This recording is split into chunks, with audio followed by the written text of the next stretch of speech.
तो हेलो विद्यार्थी, स्वागत है आप लोग का हिंदी के एक नए वीडियो में।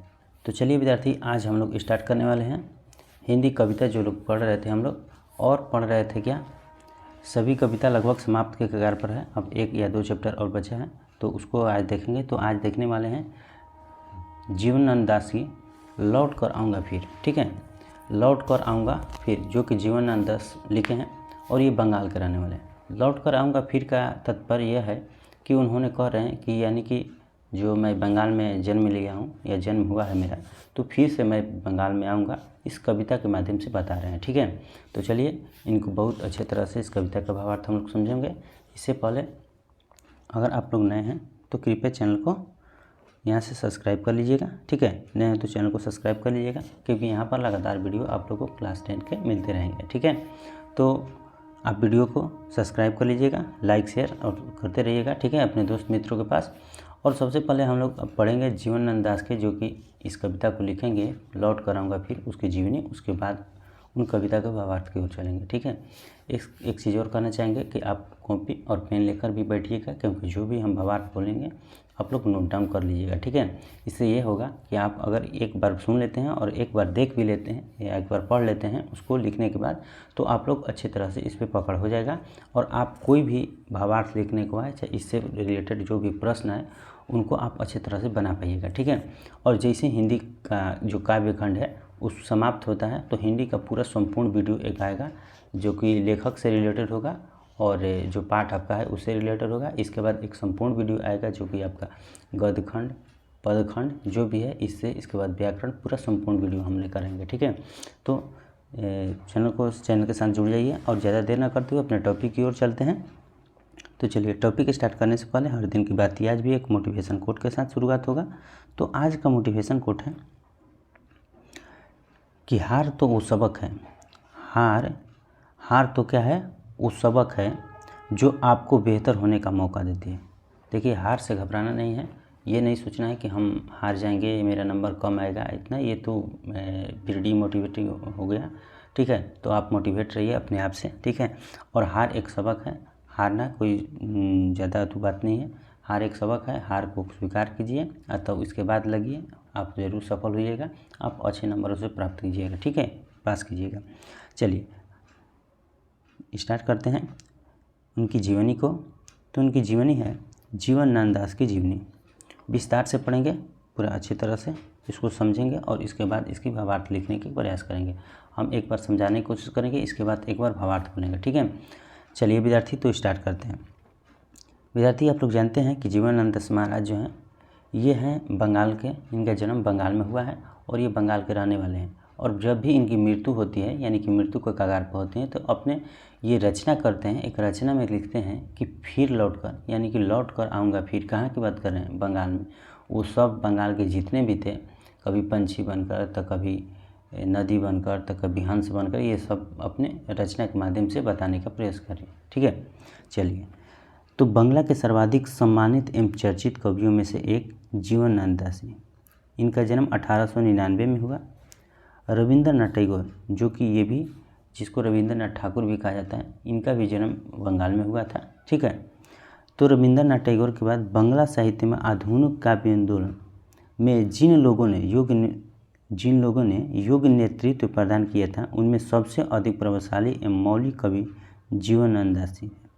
यानी कि रविंद्रनाथ टैगोर के बाद अगर बात किया जाए तो सबसे क्या है, इन्हीं के बाद आती है। ठीक है, चलिए, योग्य कवियों में कह रहा है कि इन कवियों के सामने सबसे बड़ी चुनौती के रूप में था रविंद्रनाथ टैगोर का स्वच्छ द ताउदी काव्य। एक प्रकार का काव्य है जो कि रविंद्रनाथ टैगोर के द्वारा लिखा गया था। ठीक है, स्वच्छता द्वाद से अलग हटकर कविता की नई यथार्थवादी भूमि तलाश करना सबसे महत्वपूर्ण कार्य था। इस कार्य में अग्रणी भूमिका जीवनानंद दास जी की रही। उन्होंने बंगाल के जीवन में रच बसकर उसकी जड़ों को बचाना और उससे अपनी कविता में स्वर दिया, यानी कि अच्छे तरह से उसमें घुल मिलकर एक कविता की रचना किया और कविता का स्वर दिया। ठीक है विद्यार्थी, आप लोग अच्छे तरह से समझ रहे होंगे। उन्होंने भाषा, भाव एवं दृष्टिकोण में नई शैली, सोच एवं जीवन दृष्टि को प्रतिष्ठित किया। क्या किया है? तो प्रतिष्ठित किया है। चलिए आगे बढ़ते हैं। कह रहा है कि उन्होंने भाषा भाव एवं दृष्टिकोण में क्या किया, जीवन दृष्टि को प्रकाशित किया। सिर्फ 55 साल क्या किया है, 55 साल की उम्र में जीवन दास का निधन हो गया। यानी कि 55 साल तक रहे और 55 साल के बाद इनका क्या हो गया, निधन हो गया। एक मर्मांतक दुर्घटना में हुआ। सन कब, तो ये जीवन हो गया सन 1954 में इनका मृत्यु हो गया। तो बात आती है विद्यार्थी कि इनका जन्म की, तो इनका जन्म कब हुआ, तो क्वेश्चन यहाँ पर ऑब्जेक्टिव बनेगा कि जीवनानंद दास महाराज का जन्म कब हुआ, तो इनका जन्म हुआ 1899 में और इनका मृत्यु कब हुआ, तो 1954 में। अब बात आती है कि इनके द्वारा लिखा गया कौन था, तो जैसे ही देखिएगा कि लौट कर आऊँगा फिर, तो जीवनानंद महाराज देखकर एकदम टिक कर दीजिएगा, ठीक है। यानी कि क्वेश्चन यहाँ से एक भी आपको छूटने वाला नहीं मिलेगा, आप अगर अच्छी तरह से इसको देख लेते हैं तो, ठीक है। चलिए, इनकी मृत्यु हो गई। तब से उनके 6 काव्य संकलन प्रकाशित हुए थे। यौनथा का झारा पलक, धूसर पांडुलिपि, वनलता सेन, महापृथ्वी, सातटी, तरारा तिमिर और जीवनानंद दासेर श्रेष्ठ कविता। उनके अन्य काव्य संकलन रूपसी बंगला, जो कि आप लोग देख रहे हैं, बेला अबेला कालबेला, मानविहंगम, आलोक पृथ्वी निधन के बाद प्रकाशित हुई। ये सब निधन के बाद प्रकाशित हुई और वो सब निधन के पहले प्रकाशित हुई। तो यहाँ से काव्य भी लिखने को आप काव्य भी आ जाएगा कि ये मान लेते हैं कि रूपसी बंगला किसका लिखा हुआ है, तो जीवनानंद दास महाराज की। यानी कि अच्छी तरह से एक बार देख लीजिएगा, इसको नोट डाउन कर लीजिएगा जहाँ जहाँ, ठीक है। और तब इसके बाद आप ऑब्जेक्टिव लगाइएगा, प्रश्न उत्तर लगाइएगा। अगर यहाँ से छूटेगा तो समझिए कि एक भी छूटने वाला नहीं है, यहाँ पर डाउटफुल कुछ नहीं है, डाउट होने वाला ही नहीं। उनके निधन के बाद लगभग 100 कहानी और 13 उपन्यास भी प्रकाशित हुए, ठीक है। वनलता सेन काव्य ग्रंथ की वनलता सेन शीर्षक कविता के प्रबुद्ध आलोचकों द्वारा रविंद्रोत्तर युग की श्रेष्ठतम कविता की संज्ञा दी गई। किसको, तो वनलता सेन को, ठीक है। वस्तुतः यह कविता बहुआयामी भाव व्यंजना का उत्कृष्ट उदाहरण है। निखिल बंग रविंद्र साहित्य सम्मेलन के द्वारा वनलता सेन को 1952 में श्रेष्ठ काव्य ग्रंथ का पुरस्कार दिया गया। इसका पुरस्कार भी इम्पोर्टेंट है क्योंकि ऑब्जेक्टिव में पूछ सकते हैं। तो जहाँ जहाँ से हमको लगता है कि यहाँ से ऑब्जेक्टिव बनने वाला है, तो वहाँ आप एकदम नोट डाउन कर लीजिए, ठीक है। तो 1952 में इसको क्या मिला है, तो इनको मिला है कौन सा पुरस्कार था, श्रेष्ठ काव्य ग्रंथ का पुरस्कार मिला है, ठीक है। और इनका निधन जो हुआ है 1954 में हो गया है। यहाँ समकालीन हिंदी कवि प्रयाग शुक्ल द्वारा भाषांतरित जीवनानंद दास की कविता प्रस्तुत है। यह कवि अत्यंत लोकप्रिय और बहुचर्चित कविता है, बहुप्रचारित है, ठीक है। कविता में कवि का अपनी मातृभूमि तथा परिवेश से उलगट प्रेम अभिव्यक्त होता है। बंगाल अपने नैसर्गिक सम्मोहन के साथ चुनिंदा चित्रों में सांकेतिक रूप से कविता में विन्यास है। इस नश्वर जीवन के, ये जीवन क्या है, नश्वर है। इस नश्वर जीवन के बाद भी इसी बंगाल में एक बार फिर आने की लालसा मातृभूमि के प्रति कवि के प्रेम की एक मोहक महिमा के रूप में सामने आती है। यानी कहने का मतलब कि नश्वर यानी कि शरीर के त्याग होने के बाद भी कवि जी कह रहे हैं कि हम फिर एक बार कहाँ आएंगे, अपने मातृभूमि यानी कि जहाँ जन्म लिए थे, यानी कि बंगाल में फिर से जन्म लेने की बात कर रहे थे। तो इस कविता के माध्यम से उन्होंने कह रहे हैं कि ये कहा एक बार फिर से लौट कर आऊँगा मैं कहाँ, तो बंगाल में। तो चलिए आइए कविता को देखते हैं, बहुत ही इंटरेस्टिंग कविता है और जीवनानंद महाराज जी अपने कविता के माध्यम से कैसे अपने नश्वर शरीर को त्यागने के बाद भी इसकी चर्चा कर रहे हैं। चलिए आइए भैया से, चलिए कह रहा है कविता कि लौट कर आऊँगा फिर, यानी कि फिर एक बार लौट कर आऊँगा। ये कोई ज़रूरी नहीं है कि मनुष्य में भी मेरा जन्म हो, कुछ भी में जन्म हो, लेकिन आऊँगा ही बंगाल में, यही कर रहे हैं, ठीक है। चाहे नदी हो, चाहे तालाब हो, चाहे झरना हो, चाहे क्या पंछी पशु, यानी कि कुछ भी बनकर आऊँगा, लेकिन फिर एक बार लालसा रख रहे हैं कहाँ, तो बंगाल आने के लिए। चलिए उम्मीद करता हूँ आप लोग अच्छे तरह से इसको समझ रहे होंगे और समझ भी आएगा बहुत अच्छी तरह से, अगर एक बार वीडियो को अच्छे तरह से स्किप नहीं कीजिएगा तो। चलिए देखिए, कोई चीज़ स्किप नहीं करना, और स्किप करने से क्या होता है कि कोई पार्ट छूट जाता है जिससे आप लोगों को अच्छे तरह से समझ में नहीं आता है, ठीक है। तो स्किप नहीं करना है, एकदम शुरू से अंत तक देखना है। चलिए कह रहा है कि खेत है जहाँ धान के, बहती नदी के किनारे फिर आऊँगा लौटकर, एक दिन बंगाल में। यानी कि कह रहे हैं कि खेत है जहाँ धान के, पश्चिम बंगाल में आप लोग जानते हैं कि अधिकतर खेती धान का होता है। धान वहाँ पर लगभग 2 या 3 सीज़न में धान होता है। हम लोग यहाँ यानी कि इधर आइएगा तो कहीं कहीं देखिएगा कि बस एक सीज़न होता है, लेकिन वहाँ पर होता है जो कि 2 या 3 फसल धान का कट जाता है, ठीक है। तो वहीं कह रहे हैं कि खेत हैं जहाँ धान के, बहती है नदी, जहाँ नदियाँ बहती हैं, के किनारे फिर आऊँगा लौट कर, यानी कि इसके किनारे फिर आऊँगा लौट कर, एक दिन बंगाल में, एक दिन फिर से बंगाल में आऊँगा। नहीं शायद होऊंगा मनुष्य तब, यानी कि कोई ज़रूरी नहीं है कि मैं मनुष्य ही होऊंगा, ठीक है। होऊंगा अबाबिल, अबाबिल का मतलब आप लोग समझ रहे हैं। अबाबिल का मतलब एक तरह का पंछी होती है जो कि खंडहर में, आप लोग देखे होंगे कि खंडहर में वो क्या करती है, अपने घोंसले को लगाती हैं। तो वहीं कह रहे हैं कि कोई ज़रूरी नहीं है कि मैं मनुष्य बनकर ही आऊँ, मैं एक अबाबिल बनकर भी आ सकता हूँ, एक चिड़िया बनकर भी आ सकता हूँ, लेकिन आऊँगा कहाँ, बंगाल में। तो विद्यार्थी इसका भावार्थ हम लोग इस प्रकार लिखेंगे कि कवि कहते हैं कि ठीक है, धान वाले खेत में बंगाल में बहती नदी के किनारे मैं एक दिन लौटूंगा। हो सकता है मनुष्य बनकर न लौटूं, कोई चिड़िया बनकर लौटूं जो उड़ते हुए या उजड़े हुए मकानों में रहती है। उजड़े हुए मकानों में क्या करती है, रहती है। चलिए विद्यार्थी इसको नोट डाउन कर लिया आप लोग, आगे बढ़ते हैं। ये बहुत ही अच्छा टॉपिक है और बहुत ही अच्छा आनंद आने वाला है इसमें। चलिए अगला कह रहा है कि या फिर कौवा उस भोर का फूटेगा नई धान की फसल पर जो कुहरे पालने से कटहल की छाया तक भरता पेंग आऊँगा एक दिन। या कह रहा है कि या कौवा होकर या मोर होकर, या कौवा होकर या मोर होकर, ठीक है। ये भोर में, यानी कि जब किरण क्या होती है, जब किरण फूटेगी, ठीक है, तो किरण फूटने के साथ साथ धान के खेतों में छाए हुए कुहासे के साथ साथ या कटहल के पेड़ों के छाए के क्या है, उसको छाए के भरता पेंग आऊँगा एक दिन, यानी कि फिर से एक बार हम वहाँ पर आऊँगा। यानी कि कह रहे हैं कभी कि चाहे कौवा बनकर आऊँ, चाहे भोर की किरण में, धान की फसल के कुहासे के समय नहीं देखेंगे आप लोग, अगर देखे होंगे तो सुबह सुबह धान के जो फसल है उसमें बहुत अच्छे कुहरे टाइप का, कुहासे टाइप का होता है, या कुहासे में, या कह रहे हैं कि कटहल की छाँव में, लेकिन आऊँगा फिर कहाँ, एक बार वहीं बंगाल में, ठीक है। तो इनका भावार्थ हम लोग इस प्रकार लिखेंगे विद्यार्थी, क्या या फिर कह रहे हैं कि एक इस प्रकार नोट डाउन कीजिए कि या फिर कौवा होकर या भोर की फूटती किरण के साथ धान के खेतों पर छाए कुहासों में कटहल के पेड़ की छाया में ज़रूर आऊँगा एक बार फिर से बंगाल में, ज़रूर आऊँगा एक बार फिर से क्या में, तो बंगाल में। चलिए आप लोग अच्छे तरह से इसको नोट डाउन कर लिए। चलिए आगे बढ़ते हैं। आगे कह रहा है कि बनकर शायद हंस मैं किसी कुसूरी का, कह रहे हैं कि बनकर शायद हंस मैं किसी कुसूरी का, घुंघरू लाल पैरों में तैरता रहूँगा बस दिन भर पानी में, गंध जहाँ होगी ही भरी घास की। यानी कि कह रहे हैं कवि जी कि बनकर किसी शायद किशोरी का, यानी कि किसी किशोरी का हंस बनकर, नहीं देखे होंगे आप लोग कि कोई हंस पालता है, तो ये कोई ज़रूरी नहीं है। वो कह रहे हैं कि किसी के घर में, किसी के आंगन में मैं एक हंस की तरह शायद उस किशोरी का, किशोरी का मतलब बालक कर रहे हैं, बच्ची कर रहे हैं, उसी किशोरी के घर में जन्म लूँगा, ठीक है।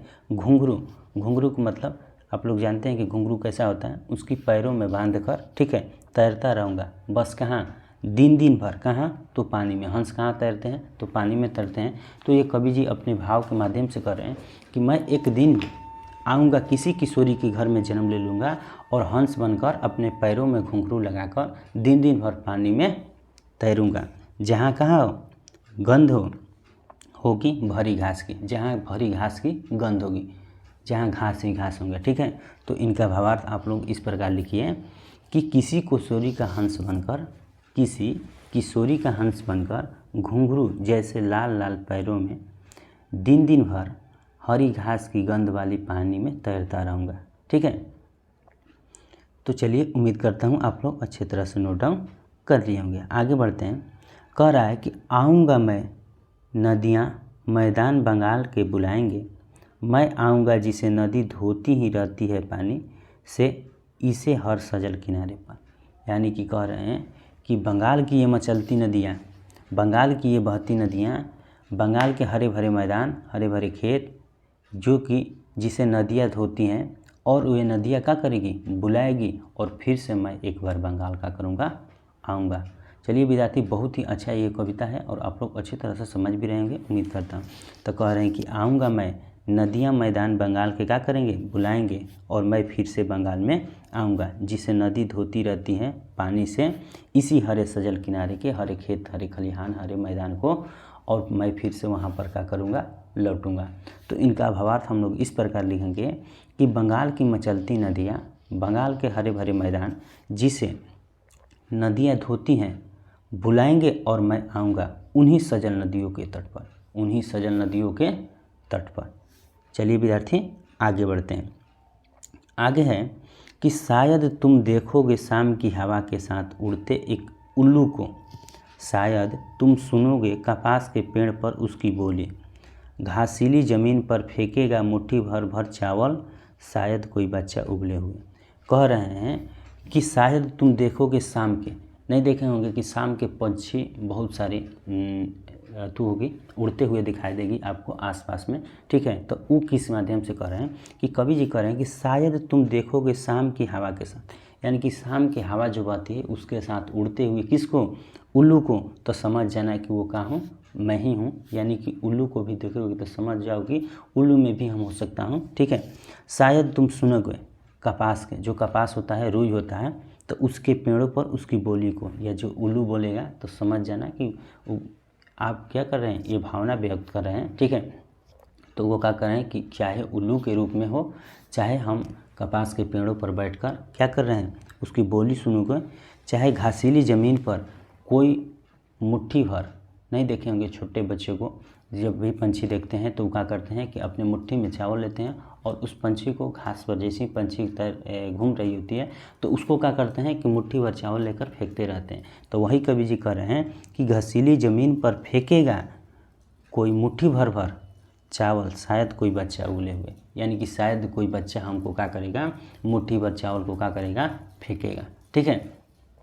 तो इसका भावार्थ हम लोग इस प्रकार लिखेंगे कि हो सकता है शाम की हवा के किनारे या शाम की हवा में उड़ते हुए उल्लू को देखो, या कपास के पेड़ से तुम्हें उसकी बोली सुनाई दे, और ये भी हो सकता है कि तुम किसी बालक को घास के मैदानों में ज़मीन पर मुट्ठी भर उबले हुए चावल फेंकते देखो, समझ लेना वह कहाँ है, मैं ही हूँ, ठीक है। तो चलिए देखिए कितना अच्छा प्रसंग है, अच्छे से व्याख्या किए गए हैं, अपने भावों को कितना अच्छे तरह से व्यक्त कर रहे हैं। अगला है कि देखोगे रूप सा के गंदले से पानी में, नाव लिए जाते एक लड़के को उजड़े फटे पाल की नाव, लौटते रहेंगे रंगीन बादलों के बीच, सारस अंधेरे में होऊंगा मैं उन्हीं के बीच देखने। कह रहे हैं, कवि जी कह रहे हैं कि या कोई ज़रूरी नहीं है, या फिर रूपसा नदी के मटमैले जो होता है पानी में किसी भी लड़के के फटे पाल के नाव के तेज़ी से ले जाते देखोगे, या फिर रंगीन बादलों के मध्य उजड़े हुए फटे नाव की और लौटेंगे रंगीन बादलों के बीच। सारस एक प्रकार का क्या होता है, सारस जो होता है ना, तो एक प्रकार का पंछी है, ठीक है। तो सारस एक प्रकार का पंछी है। तो कह रहे हैं कि लौटते होंगे रंगीन बादलों के बीच, सारस अंधेरे में होऊंगा मैं उन्हीं के बीच में, यानी कि जो शाम के आप लोग देखे होंगे कि नदी में, गंगा के किनारे आप लोग अक्सर जाइएगा तो देख लीजिएगा, जो लोग नहीं गए हैं तो कृपया कभी भी मौका मिले तो आप लोग जाइएगा, कि जब भी देखिएगा कि शाम के जो नदी के किनारे होता है तो देखे होंगे कि मान लेते हैं बच्चे को, या इस बच्चे की संज्ञा दी है कि नाव पर वो क्या कर रहे हैं, अपने फटे पुराने कपड़े पहनकर, मटमैले का मतलब एकदम अंधेरे से समय में, ठीक है, मटमैले कपड़े पहनकर क्या कर रहे हैं, नाव को खेद रहे हैं, चला रहे हैं, और उन्हीं के समय या उसी समय हम किसी सारस के पंछी के बीच में क्या शाम कर लौट आऊँगा, किस बंगाल की धरती पर। तो यानी कवि का इस कहने का भावार्थ आप लोग अच्छी तरह से नोट डाउन कीजिए। किया फिर रूपसा नदी के मटमैले पानी में किसी लड़के को फटे उजड़े या उड़ते पाल की नाव तेज़ी से ले जाते देखो, या फिर रंगीन बादलों के मध्य उड़ते सारस को देखो, अंधेरे में मैं उनके बीच ही होऊंगा, तुम देखना मैं आऊँगा ज़रूर। कवि जो है बंगाल की धरती पर फिर से लौटकर आने की बात कह रहे हैं या कहते हैं, ठीक है। तो चलिए विद्यार्थी, उम्मीद करता हूँ ये वीडियो आप लोग को बहुत अच्छा लगा होगा, आप इस वीडियो से बहुत अच्छी तरह से समझ लिए भी होंगे। तो उम्मीद करता हूँ ये वीडियो आप लोग को अच्छा लगे तो वीडियो को लाइक कीजिए, शेयर कीजिए अपने दोस्तों को, अपने जो भी एस्पिरेंट हैं, यानी कि जो भी मैट्रिक बोर्ड एस्पिरेंट है, पढ़ने वाले लोग हैं, उनको शेयर कीजिए ताकि उन लोग भी अच्छी तरह से इस भावार्थ को समझ सकें। मिलते हैं इसी तरह के अगले वीडियो में, तब तक के लिए जय हिंद।